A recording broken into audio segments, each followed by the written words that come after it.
और चलिए lunch time में सबसे पहले बात करते हैं मिशन स्पेस की ही। पूरे देश की निगाहें शुभांशु शुक्ला के मिशन एक्सियोम 4 पर लगी थी, लेकिन तकनीकी वजह से मिशन को एक बार फिर से टालना पड़ गया। स्पेस एक्स के फैल्कन 9 रॉकेट में लिक्विड ऑक्सीजन लीक की वजह से फैसला लिया गया। इसरो के मुताबिक लॉन्च पैड पर किए गए 7 सेकंड्स के हॉट टेस्ट के दौरान लिक्विड ऑक्सीजन लीक होने लगा। इस वजह से मिशन को आज के लिए टाल दिया गया। अब पहले इस तकनीकी खामी को ठीक किया जाएगा, फिर तमाम टेस्ट के बाद मिशन लॉन्च की अगली तारीख और समय तय किया जाएगा। इस बारे में और ज्यादा जानकारी दे रही है फ्लोरिडा से हमारी संवाददाता अक्षिता नंदगोपाल। देखिए, जब फाइनल टेस्ट होता है लॉन्च के पहले, जो बूस्टर्स को टेस्ट करते हैं, उस समय पता चला कि लिक्विड ऑक्सीजन का लीक हो रहा था। तो इसकी वजह से स्पेसएक्स ने ये कंफर्म कर दिया कि अभी मिशन वापस डिले हो रहा है। एक्सियम जो प्राइवेट स्पेस कंपनी है, जो ये पूरा स्पेस मिशन को ओवरसी कर रहे हैं, वो भी कंफर्म कर दिया कि अभी के लिए लॉन्च नहीं होने वाला है। आज 5-5:30 बजे जैसे प्लान था, यहाँ पे कल सुबह 8 बजे था। तो अभी कब नेक्स्ट डेट है वो अब तक कुछ कम्युनिकेशन नहीं मिला है। जो पहले डिलेज था उस समय स्पेसएक्स ने हमेशा एक डेट भी दिया था कि शायद अगले 24 आवर्स में या 2 दिन में लॉन्च हो सकता है, लेकिन इस बार क्योंकि टेक्निकल इश्यूज है अब तक कुछ कंफर्म्ड डेट नहीं मिला है कि कब तक पोस्टपोन है, 24 आवर्स या 48 आवर्स। और इसलिए क्योंकि अभी जो लिक्विड ऑक्सीजन का लीक है वो पहले फिक्स करना पड़ेगा, और दूसरे फैक्टर जो है वेदर का, मौसम का, वो अभी भी एक फैक्टर होगा जो उनके कंट्रोल में नहीं है। यहाँ पे काफ़ी बारिश होता है शाम में, तो उसकी वजह से वो भी एक पॉइंट ऑफ कंसर्न है कि शायद मौसम की वजह से 1 हफ्ते से भी डिले हो सकता है। लेकिन जैसे मैं बता रहे थे, हम सब काफ़ी डिसअपॉइंटेड है कि एक और डिले हुआ है। लेकिन इन मिशन में, जब मैन्ड मिशन है, जब एस्ट्रोनॉट्स को स्पेस भेज रहे हैं, तो जो मोटो है स्पेसएक्स का, नासा का, वो ये है बेटर सेफ देन सॉरी। जितने भी प्रिवेंटिव और प्रिकॉशनरी स्टेप्स ले सकते हैं उतना ले लेंगे। और इसलिए जब ऐसे एक लीक डिटेक्ट होता है, फिर शायद ये पोस्टपोनमेंट सिर्फ 24 आवर्स का नहीं होगा, लेकिन उससे ज़्यादा भी हो सकता है, 1 हफ्ते का भी हो सकता है। ये पहले भी डिटेक्ट किया था ऐसे एक लीक 2 दिन पहले, लेकिन उस समय जब वो टेस्ट किया था और फिर फिक्स किया, इसकी वजह से जब वो कम्युनिकेशन आया था कि जून 10 को नहीं होगा, 24 आवर्स से डिले होगा, उस समय बता दिया कि ये डिले सिर्फ वेदर की वजह है, सिर्फ मौसम की वजह से है। लेकिन अभी क्योंकि टेक्निकल है, थोड़ा और कॉम्प्लिकेटेड है। और दूसरा चीज़ जो एक मैल फंक्शन था, वो एक सिस्टम है जो बोलते हैं थ्रस्ट वेक्टर सिस्टम, उसमें भी एक मैल फंक्शन हुआ था, वो लेकिन फिक्स हुआ था। तो अभी एक ही इश्यू है जो लिक्विड ऑक्सीजन का लीक है। जब भी वो फिक्स होता है, फिर मौसम का देखना पड़ेगा कि क्या अच्छा मौसम होगा, किस दिन पे होगा, वो सब मिला के, सब फैक्टर्स को जोड़ के फिर पता चलेगा कि कब लॉन्च हो सकता है। और अब हम आपको बता देते हैं कि एक्सियोम 4 मिशन क्या है। दरअसल स्पेस एजेंसी नासा और अमेरिकी private space company axiom space मिलकर इस मिशन को लॉन्च कर रहे हैं। इसरो भी इसका हिस्सा है और इस मिशन के तहत शुभांशु शुक्ला ISS का दौरा करने वाले पहले भारतीय अंतरिक्ष यात्री बन जाएंगे। देखिए, इसरो के फ्यूचर प्रोजेक्ट गगनयान के लिए मिशन एक्सियोम 4 बेहद महत्वपूर्ण है। एक्सियोम 4 मिशन के दौरान शुभांशु शुक्ला अपने साथियों के साथ कई अहम प्रयोगों को अंजाम देंगे, जो भविष्य के स्पेस रिसर्च प्रोजेक्ट्स को मजबूत आधार भी देंगे। तो जाहिर सी बात है कि पूरे देश की निगाहें एक्सियोम 4 मिशन पर टिकी हुई हैं। लेकिन तकनीकी कारणों से शुभांशु की स्पेस रवानगी का इंतजार थोड़ा और बढ़ गया है। आज तकनीकी खराबी की वजह से शुभांशु का ये जो मिशन था लॉन्च नहीं हो पाया।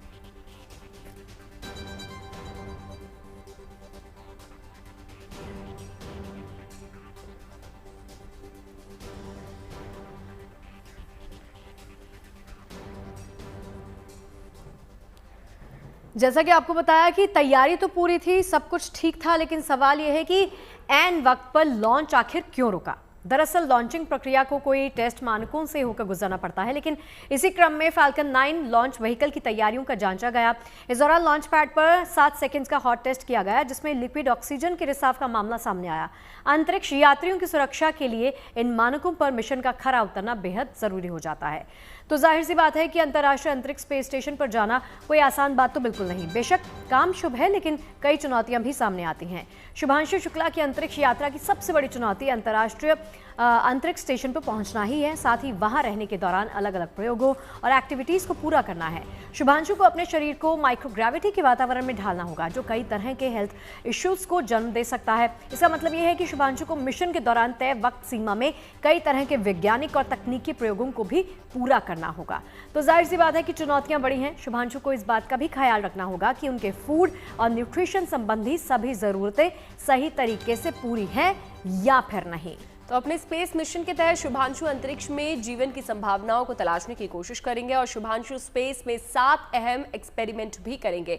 इनमें बीजों से लेकर सक्षम जीवों से जुड़े प्रयोग शामिल हैं। देखिए कौन कौन से हैं ये एक्सपेरिमेंट और इनसे भविष्य के स्पेस मिशन में कैसे मदद मिलने वाली है।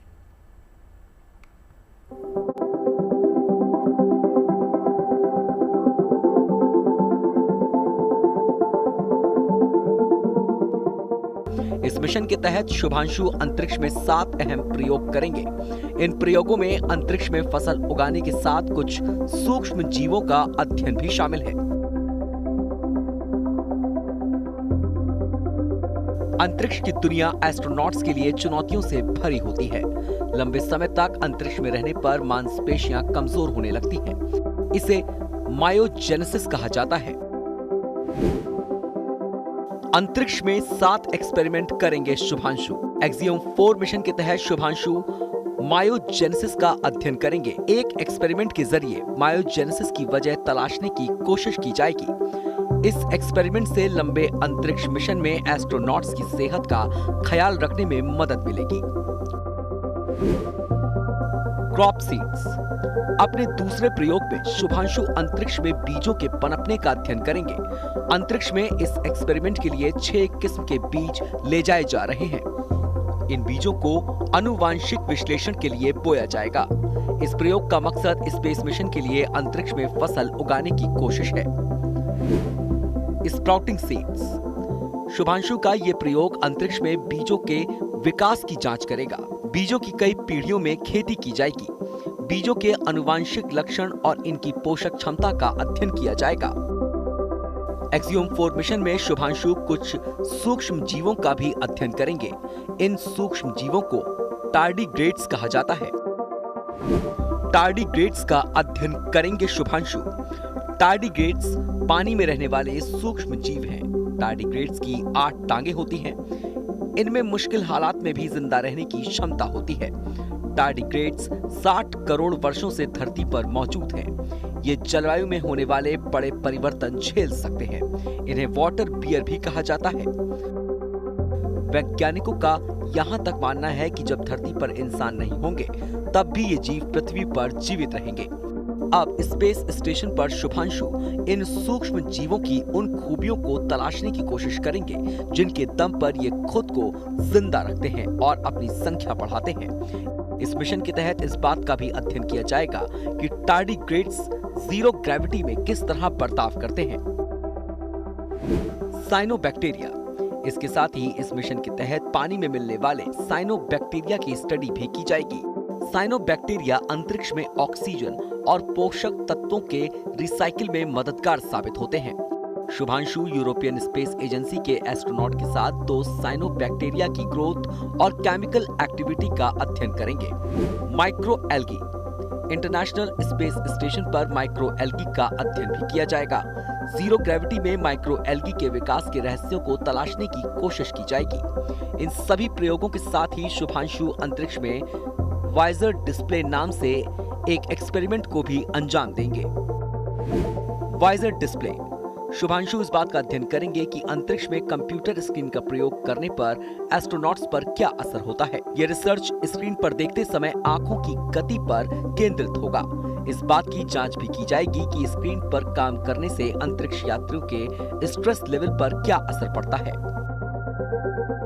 ये सभी 7 एक्सपेरिमेंट भविष्य के स्पेस मिशन के लिए बेहद मददगार साबित होंगे। इन प्रयोगों से अंतरिक्ष में जीवन की संभावना तलाशने में मदद मिलेगी और इन प्रयोगों की कामयाबी के साथ भारतीय एस्ट्रोनॉट शुभांशु शुक्ला का नाम सदा के लिए जुड़ जाएगा। Bureau report, good news today.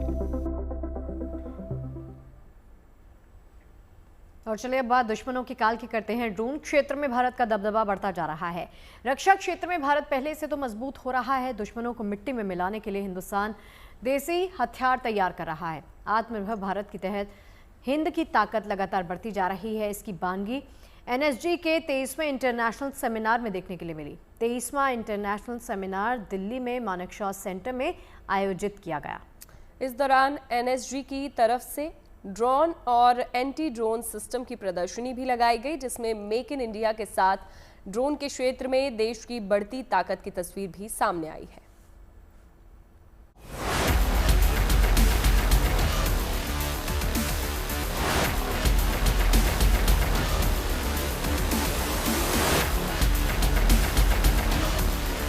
बदलते वक्त के साथ तकनीक बदली है, युद्ध के तरीके बदले हैं और उनके साथ बदल गए हैं हथियार। आज के दौर में ड्रोन की घातक ताकत का सबसे ज्यादा इस्तेमाल हो रहा है। ऐसे में भारत भी मेक इन इंडिया की ताकत से उन्नत ड्रोन तकनीक से पूरी तरह तैयार है। इसका एक नजारा एनएसजी की ओर से इंटरनेशनल सेमिनार में देखने को मिला, जहां भारत की ड्रोन ताकत देखने को मिली। देश भर में जिस तरीके का ड्रोन का खतरा है, उसी तरीके की तैयारी सिक्योरिटी फोर्सेस के द्वारा अलग अलग स्थानों पर किया जा रहा है। मैं इस वक्त मानेकशॉ सेंटर में मौजूद हूं और यहां पर आपको अलग अलग तरीके के ड्रोन्स यहां पर दिखा रहे हैं। मेक इन इंडिया के तहत ये ड्रोन्स बनाए गए हैं, भारत में ये तैयार किए गए हैं। इसको जो सामने एक बड़ी साइज का आप ड्रोन देख रहे हैं, इसे आग्नेयास्त्र के नाम से जाना जाता है। भारत की सिक्योरिटी फोर्सेस के द्वारा इसको बनाया गया है। इसके साथ ही ये दूसरा जो ड्रोन है, ये स्ट्राइक ड्रोन है। स्ट्राइक ड्रोन के नाम से जाना जाता है। हालांकि इसका इस्तेमाल अलग अलग स्थानों पर आईईडी डिटेक्ट करने के लिए किया जाता है। मेक इन इंडिया के तहत बने ये ड्रोन दुश्मन को सबक सिखाने को पूरी तरह तैयार हैं। ये 3 इक्विपमेंट आप जो देख रहे हैं, ये मैंने विकसित किया है, जिसमें एक इनोवेशन पहला अग्नि अस्त्र है। ये आज भारतीय सेना में शामिल भी हुआ है। इसमें हम 10 किलोमीटर दूर से मल्टीपल टारगेट्स को एक साथ और अलग अलग से हम विस्फोट कर सकते हैं और ये ड्रोन के मदद से भी कोई भी टारगेट के ऊपर हम लगा सकते हैं। आपने देखा अभी ऑप सिंदूर में और भी लड़ाई जो बाहर देश अभी वर्ल्ड में हो रहा है, जो चाहे वो हमास हो और यूक्रेन रशिया में है जो चल रहा है, ड्रोन्स के इम्पोर्टेंस अभी बहुत ज़्यादा है। सो हम इंडिजिनसली भी बहुत सारे ड्रोन्स डेवलप किया, बट मैंने जो किया है वो ड्रोन का पेलोड है। ये जो ड्रोन है टारगेट्स के ऊपर अग्नि अस्त्र को डिलीवर करेगा और 10 किलोमीटर दूर से कोई भी टारगेट्स को हम अलग अलग से और इंडिपेंडेंटली विस्फोट कर सकते हैं। अब देखिए शत्रु ध्वंस ड्रोन की ताकत, जो अपने नाम की तरह ही शत्रुओं के लिए काल है। इस तरीके का जो एंटी ड्रोन सिस्टम भी बनाया गया है। आर्मी खुद इसको जो है, इसका जो रिसर्च एंड एनालिसिस विंग है, उसके द्वारा इसको पूरी तरीके से तैयार किया जा रहा है। तो इस तरीके की तैयारी की जा रही है। भारत में जिस तरीके का ड्रोन का खतरा सीमा के उस पार से हमने देखा कि जब भारत ने ऑपरेशन सिंदूर किया, तो उस दौरान पाकिस्तान ने बुरी चाल चलते हुए वहां से बड़े स्तर पर ड्रोन अटैक किया, लेकिन भारत के पास एंटी ड्रोन सिस्टम और मिसाइल सिस्टम जिस तरीके का मौजूद था, पूरी तरीके से पाकिस्तान की हर एक चाल को ध्वस्त किया। अब भारत मेक इन इंडिया के तहत इस तरीके के ड्रोन्स बना रहा है, जिसमें आर्म्स और पेलोड ले जा करके दुश्मन के इलाके में बड़े स्तर पर उसको नुकसान पहुंचाया जा सकता है। यहाँ पर भारत की तरफ से किस तरीके से मेक इन इंडिया के तहत ये एंटी ड्रोन सिस्टम बनाया गया है, इसका नाम वज्र शॉट रखा गया है। यानी कि जिस तरीके से ड्रोन अगर उड़ता है बॉर्डरिंग एरिया में या फिर कहीं भी, तो उसको इसके जरिए सबसे पहले उसका जो आरएफ होता है, इसके साथ साथ जो इसमें जीएनएसएस जैमिंग सिस्टम होता है, उसको पूरी तरीके से जैम कर दिया जाता है। इसके साथ ही इसकी रेंज जो है वो 2 किलोमीटर दूर तक इससे इसकी मारक क्षमता है और इससे पूरा निशाना लगा सकते हैं। इन ड्रोनों के जरिए सीमा पर निगरानी के साथ आतंकी गतिविधियों को रोकने में मदद मिलती है। यहाँ पर आप अलग अलग तरीके के इक्विपमेंट देख रहे हैं। एनएसजी की तरफ से इसको यहाँ पर इंस्टॉल किया गया और सबसे खास बात यह है कि जब ऑपरेशन सिंदूर भारत पाकिस्तान सीमा पर उस वक्त चल रहा था, उस दौरान पाकिस्तान बौखलाया और उसने बड़े स्तर पर कार्रवाई भारत के खिलाफ करने की शुरुआत की और ड्रोन के जरिए सबसे पहले उसने ऐसे खाली ड्रोन्स फिर आर्म्स ड्रोन का इस्तेमाल किया, लेकिन भारतीय सुरक्षा एजेंसियों के पास जो एंटी ड्रोन सिस्टम मौजूद है उसका इस्तेमाल करते हुए पाकिस्तान के हर एक मंसूबे को नाकामयाब किया और यहाँ पर वो तमाम तैयारियां भारतीय सुरक्षा एजेंसियों की इस वक्त दिखाई पड़ रही हैं। कैमरामैन विनोद के साथ जितेंद्र सिंह। ऑपरेशन सिंदूर के दौरान पाकिस्तान ने भारत पर कई ड्रोन हमले किए थे, जिन्हें भारत के एंटी ड्रोन सिस्टम ने तबाह कर दिया। लेकिन भविष्य की चुनौतियों से निपटने के लिए भारत ने घुसपैठ को रोकने के लिए एआई तकनीक पर आधारित एक ऐसा सर्विलांस सिस्टम बनाया है जो यूएवी की पहचान कर सिग्नल दे सकता है और फिर उस पर एक्शन भी लिया जा सकता है। पाकिस्तान सीमा पर घुसपैठ का जिस तरीके का खतरा है उससे निपटने के लिए ऐसे ही एआई तकनीक से बने हुए सर्विलांस सिस्टम भी अलग अलग स्थानों पर लगाए जा रहे हैं। मैं यहाँ पर मौजूद हूँ और ये सर्विलांस सिस्टम भारत में ही बनाया गया है। दरअसल अलग अलग स्थानों पर बॉर्डर में इसको तैनात किया जा रहा है और इसमें सबसे खास बात यह है कि ये जो भी ऑब्जेक्ट है, चाहे कोई जानवर हो या फिर कोई व्यक्ति, उसको अलग अलग तरीके से ये डिटेक्ट कर सकता है, क्योंकि इसमें आर्टिफिशियल इंटेलिजेंस का इस्तेमाल किया गया है। पूरी तरीके से ये बॉर्डर के उन तमाम इलाकों में इस वक्त इंस्टॉल भी किया जा रहा है जहां से घुसपैठ का खतरा है। यहाँ आप तस्वीरों में देख रहे हैं कि जो अलग अलग ऑब्जेक्ट हैं उसको पूरी तरीके से इसमें दिखाया जा रहा है और इसमें ये पता चल सकता है कि कोई जानवर है, पशु है, पक्षी है या फिर कोई व्यक्ति अगर इस इलाके में मूवमेंट करता है तो उसकी करीब ये 7 से 8 किलोमीटर दूरी तक उसकी जानकारी हासिल कर सकता है। इसके साथ ही अगर कोई व्हीकल यहाँ पर आता है इसके रेंज में इस कैमरे के, तो उससे ये करीब 1.5 से 2 किलोमीटर दूर तक उसको पूरी तरीके से डिटेक्ट कर लेता है। तो हमारे साथ यहाँ पर जो इस इक्विपमेंट को इन लोगों ने डेवलप किया है, इनसे जानने की कोशिश करते हैं कि किस तरीके से इसको बॉर्डर पर तैनात किया जा रहा है और आज के समय में इसकी क्या आवश्यकता दिखाई पड़ रही है। आपको लगता है कि जो खतरा बॉर्डर पर इस वक्त है उससे निपटने में ये पूरी तरीके से सक्षम है और इसका इस्तेमाल कहाँ पर किया जा रहा है? सर, ये हमने जो डेवलप किया है ये हम बॉर्डर एरियाज़ और हाई एल्टीट्यूड लोकेशंस को देखकर ही डेवलप किया, क्योंकि अभी जो हाल ही में ऑपरेशन सिंदूर के दौरान हमने देखा कि पाकिस्तान ने हमारे बॉर्डर एरिया से बहुत सारे ड्रोन्स का अटैक करा। तो हमारे में एक यूएवीज़ के आइडेंटिफिकेशन का भी एक मॉड्यूल है कि अगर कोई भी यूएवी जो हमारी इंटरनेशनल स्पेस में एंटर कर रही है, जो हम जिससे परिचय नहीं है, तो उसको भी हम आइडेंटिफाई कर सकते हैं और इसका सिग्नल हम भेज सकते हैं। बिल्कुल।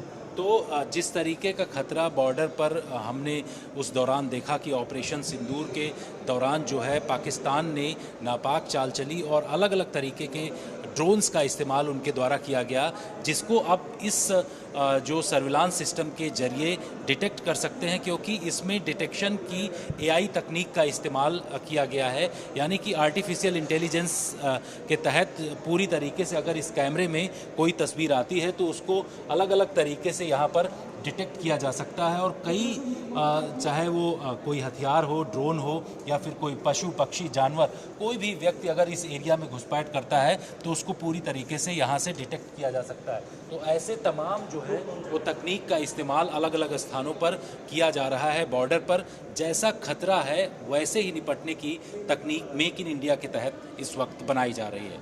कैमरामैन विनोद के साथ जितेंद्र सिंह। सैन्य सुरक्षा क्षेत्र में तकनीक अहम भूमिका निभा रही है। अब बात राजस्थान में भारत पाकिस्तान सीमा पर बन रही अदृश्य दीवार की करते हैं। सरहद पर घुसपैठियों से निपटने का स्मार्ट फेंसिंग का काम तेजी के साथ चल रहा है। रेतीली सरहद पर सुरक्षा की अदृश्य दीवार के जरिए पाकिस्तान की तरफ से घुसपैठ और अवैध गतिविधियों को रोकने की योजना है। जीरो लाइन से 150 मीटर दूर ये स्मार्ट फेंसिंग राजस्थान के 1070 किलोमीटर लंबी सीमा की सुरक्षा के लिए बीएसएफ की तैनाती है। इन्हें इस स्मार्ट फेंसिंग की मदद से घुसपैठ और अवैध गतिविधियों को रोकने में काफी हद तक मदद भी मिलने वाली है।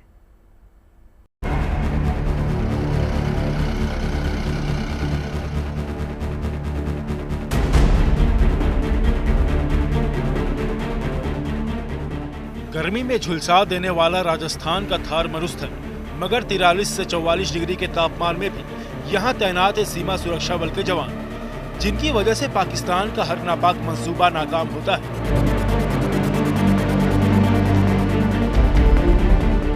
भारत पाकिस्तान अंतर्राष्ट्रीय सीमा से सटे राजस्थान के 1070 किलोमीटर लंबे क्षेत्र में अब घुसपैठ की कोशिश दुश्मन को और भारी पड़ेगी, क्योंकि पुरानी तारबंदी की जगह अब स्मार्ट फेंसिंग ने लेनी शुरू कर दी है। पाकिस्तान से सटे श्रीगंगानगर की सीमा को अब स्मार्ट फेंसिंग से सील करने का काम शुरू हो गया है। कटीली तारबंदी के साथ स्मार्ट फेंसिंग लगाई जा रही है। श्रीगंगानगर जिले की सीमाएं पाकिस्तान के बॉर्डर पर लगभग 210 किलोमीटर की सीमा बनाती हैं। इन इलाकों में ज्यादातर खेत है, जहां से पाकिस्तान की तरफ से हमेशा घुसपैठ की आशंका बनी रहती है। यही वजह है कि करीब 1070 किलोमीटर लंबी स्मार्ट फेंसिंग को लगाने का काम श्रीगंगानगर बॉर्डर से शुरू किया गया है। अनूपगढ़ इलाके में कैलाश और शेरपुर सीमा चौकी के बीच 11 किलोमीटर लंबी स्मार्ट फेंसिंग लगाने का प्रोजेक्ट करीब पूरा हो गया है। जो नई डिजाइन की फेंसिंग जो बन रही है वो स्मार्ट फेंसिंग हमारी बन रही है, अभी गंगानगर में चालू हो गई है। देखिए, ये सब चीज़ें जाहिर करती है कि भारत सरकार कितनी कॉन्शियस है इन चीज़ों के ऊपर। नई डिजाइन की फेंसिंग लंबे टाइम के बाद में इसमें बन रही है, पूरे राजस्थान के लिए सैंक्शन हो चुकी है। इस तरीके से लेटरल और एक्सियल रोड जो हैं बॉर्डर के पैरेलल और उसके जो है एक्सियल और लेटरल दोनों किस्म के जो रोड्स हैं वो बन रहे हैं। तो ये सारी की सारी चीज़ें अभी है जो कि आने वाले समय में हमारे सीमा प्रबंधन पे गहरा असर डालेगी। जीरो लाइन से करीब 150 मीटर दूरी पर रेत की बजाय पत्थर के फाउंडेशन पर प्लास्टिक कोटेड तारों की दीवार खड़ी की गई है, जिनके गलने या जंग लगने की संभावना नहीं है। एंटी कट डिजाइन होने की वजह से ये फेंसिंग आसानी से नहीं काटी जा सकती, यानी घुसपैठ करना मुश्किल है। बेहद आधुनिक सुरक्षा दीवार के ऊपर दोनों तरफ कोबरा वायर का जाल बिछाया जा रहा है, जिसकी वजह से उस पर चढ़ना और लांघना आसान नहीं होगा। इसके अलावा स्मार्ट फेंसिंग पर सेंसर लगाए जा रहे हैं, जो घुसपैठ होने की स्थिति में नजदीक आने पर अलर्ट दे देंगे। यहाँ तक कि स्मार्ट फेंसिंग की निगरानी के लिए सीसीटीवी कैमरे भी लगाए जा रहे हैं। स्मार्ट फेंसिंग अपने आप में एक नया उसका इम्पैक्ट होगा और कई चीज़ें उसमें इंटीग्रेट कर रहे हैं, जिसमें सेंसर्स हैं और तमाम चीज़ें उसमें इंटीग्रेट होंगी। श्रीगंगानगर में इस इलाके में तारबंदी पहले जीरो लाइन से करीब 1.5 किलोमीटर पीछे थी।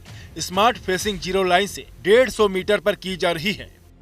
श्रीगंगानगर के अलावा बीकानेर का 168 किलोमीटर, जैसलमेर का 464, बाड़मेर का 228 किलोमीटर का इलाका पाकिस्तान से सटा है। साल 1999 में इन इलाकों में कटीली तारबंदी की गई, फिर भी घुसपैठ की संभावना तो रहती है, लेकिन स्मार्ट फेंसिंग की वजह से पाकिस्तान की तरफ से होने वाली घुसपैठ और अवैध गतिविधियों को रोकने में मदद मिलेगी। नई फेंसिंग की वजह से राजस्थान में करीब 1070 किलोमीटर के बॉर्डर की सुरक्षा की कमान संभाल रहे बीएसएफ की भी निगरानी क्षमता बढ़ेगी। बेहतर रिस्पांस टाइम की वजह से वो घुसपैठ की हर कोशिश को नाकाम कर देंगी। Bureau report, good news today. आज ज्येष्ठ पूर्णिमा मनाई जा रही है और मान्यता यह है कि इस दिन गंगा में स्नान करने से व्यक्ति के पापों का नाश हो जाता है, उसकी सारी मनोकामनाएं पूर्ण हो जाती हैं। इस दिन व्रत और दान से पितरों का आशीर्वाद मिलता है। सुबह से ही देश भर की पवित्र नदियों में श्रद्धालु स्नान, ध्यान और पूजन कर रहे हैं। हरिद्वार में ज्येष्ठ पूर्णिमा पर श्रद्धालुओं ने गंगा में आस्था की डुबकी लगाई। विधि विधान से लोगों ने पूजा पाठ किया तो प्रयागराज में आस्था का सैलाब उमड़ा। बड़ी संख्या में श्रद्धालुओं ने संगम में डुबकी लगाई। हर साल ज्येष्ठ पूर्णिमा को वट पूर्णिमा के रूप में मनाया जाता है। हिंदू पंचांग के मुताबिक ज्येष्ठ मास के शुक्ल पक्ष की पूर्णिमा तिथि को ज्येष्ठ पूर्णिमा का त्यौहार मनाया जाता है।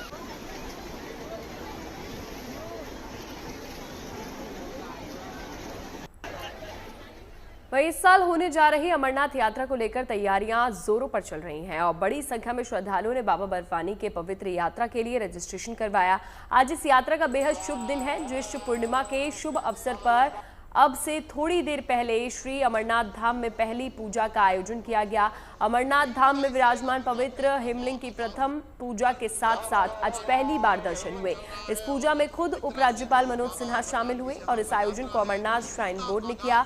इसके साथ ही जम्मू में तवी नदी के तट पर भी प्रथम पूजन किया गया। इस मौके पर तवी नदी के तट पर हवन का भी आयोजन किया गया। इस साल अमरनाथ यात्रा 3 जुलाई से शुरू हो रही है और 9 अगस्त को श्रावण पूर्णिमा पर इस यात्रा का समापन होगा। इस वर्ष की श्री अमरनाथ जी की यात्रा 3 जुलाई से शुरू हो रही है। उससे ठीक पहले प्रथम पूजन हो रहा है। पवित्र गुफा में भी प्रथम पूजन हो रहा है और यहाँ जम्मू की अगर हम बात करें तो यहाँ पर विश्व हिंदू परिषद ने एक विशेष पूजा रखी है। प्रथम पूजा के शुभ अवसर पर आज ज्येष्ठ पूर्णिमा है और ज्येष्ठ पूर्णिमा के दिन ही पवित्र गुफा में श्री अमरनाथ जी की पवित्र गुफा में जो है प्रथम पूजन होता है। और आज यहाँ पर अगर हम जम्मू शहर की बात करें तो यहाँ तवी नदी के तट पर यहाँ पर पूजा अर्चना हो रही है भगवान भोलेनाथ की। साथ ही में यहाँ पर यज्ञ भी हो रहा है और एक तरह से अगर हम देखें तो श्री अमरनाथ जी की यात्रा का शंखनाद आज से होगा। इस वर्ष की जो श्री अमरनाथ जी की यात्रा है वो 3 जुलाई से शुरू होगी।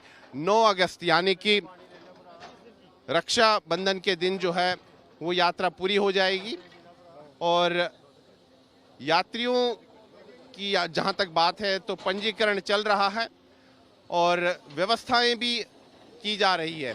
चाहे वो यहाँ पर जम्मू में जो भगवती नगर में बेस कैंप है वहाँ पर भी तैयारियां जोर शोर से चल रही है। वहीं अगर हम कश्मीर घाटी की बात करें तो चाहे पहलगाम हो या बालटाल हो तो दोनों स्थानों पर जो है यात्रा की तैयारियां चल रही है और प्रशासन जो है बैठ के कर रहा है और तैयारियों का जायजा लिया जा रहा है। देखिए, ओडिशा से गुजरात तक भगवान जगन्नाथ की रथ यात्रा की तैयारियां तेजी से चल रही हैं, जहां पुरी में भगवान जगन्नाथ का महोत्सव आज से शुरू हो गया, जिसमें आज भगवान जगन्नाथ की प्रसिद्ध रथ यात्रा से पहले स्नान यात्रा से शुरुआत की गई। इस पवित्र दिन भक्त भगवान जगन्नाथ, बलभद्र, सुभद्रा महारानी को स्नान करवाते हैं। गुजरात के अहमदाबाद में भी जगन्नाथ रथ यात्रा को लेकर भक्तों में जबरदस्त उत्साह देखने को मिला। ज्येष्ठ पूर्णिमा पर जल यात्रा निकाली गई। 27 जून से आस्था का महोत्सव जगन्नाथ रथ यात्रा शुरू हो जाएगा।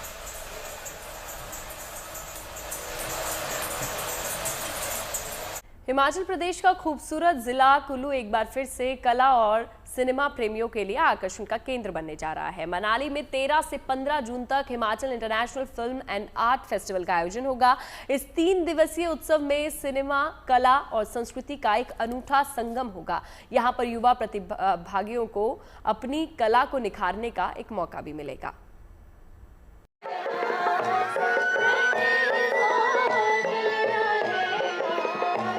प्राकृतिक खूबसूरती से लबरेज कुल्लू की वादियां एक बार फिर कला और सिनेमा का केंद्र बनने जा रही हैं। मौका है Himachal international film and art festival का, जिसका आयोजन 13 से 15 जून तक किया जाएगा। इस आयोजन में देश विदेश से कलाकार और फिल्म मेकर जुट रहे हैं और इस दौरान होने वाले सांस्कृतिक आयोजनों की भी तैयारी शुरू हो चुकी है। कुल्लू की खूबसूरत वादियों में सजी ये कला की महफिल न केवल सिनेमा प्रेमियों के लिए एक तोहफा है, बल्कि स्थानीय कलाकारों के लिए भी एक बड़ा मंच है। 3 दिन चलने वाले इस महोत्सव में short films, documentary, feature films और विजुअल आर्ट की प्रदर्शनियां लगाई जाएगी। इस उत्सव में भारत और दुनिया भर की 50 से अधिक चुनिंदा फिल्में दिखाई जाएंगी, जिनमें ऐसी फिल्में भी शामिल हैं जो ना तो सिनेमा हॉल में दिखाई जाती हैं और ना ही किसी OTT प्लेटफॉर्म पर। Himachal international film and art festival 13, 14, 15 जून को देवलोक मनाली में होने जा रहा है। ये हमारा सेकंड सीज़न है।